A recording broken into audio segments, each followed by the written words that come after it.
The day before Tiffany Slaton turned 28, she had one thing to look forward to: a lone pack of Dunkaroos.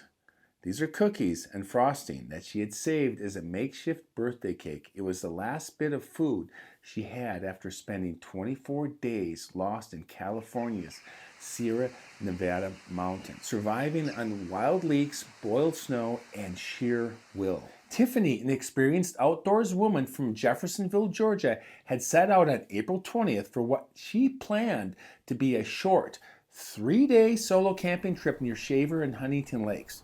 She brought along basic gear, an electric bike, tent, and a sleeping bag, confident in her skills. But a series of brutal setbacks changed everything. Early on, she fell off a cliff, was knocked unconscious, and woke up hours later with injuries to both legs. She managed to splint one and pop the other knee back into place.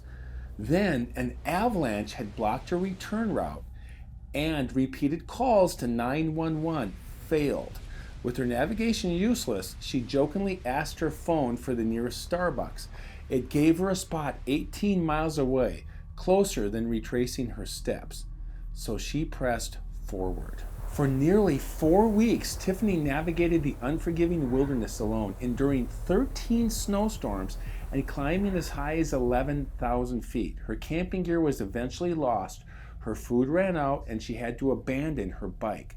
She used her knowledge to treat her injuries and stay alive. She foraged daily, surviving mostly on leeks and snowmelt. She brewed tea from pine needles and manzanita and journaled to stay sane. A massive search effort unfolded across 600 square miles with teams covering 4,000 miles on foot and by vehicle. But it wasn't the search that saved her, it was her persistence. She made it over the snow-packed Kaiser Pass, pushing onward until she stumbled upon a remote cabin at the Vermilion Valley Resort, more than 40 miles from where she had started. At first she thought the building was a hallucination. Inside she found warmth and, in her words, the best sleeping bag she had ever seen. The next day, May 15th, resort owner Christopher Gutierrez arrived. Thanks to roads finally being plowed, he had left the cabin unlocked just in case a stranded hiker ever needed it. When Tiffany emerged, she didn't say a word. She just ran into his arms, finally safe after weeks alone in the wild. Sheriff John Zanomi, standing beside Tiffany and her parents, called the story.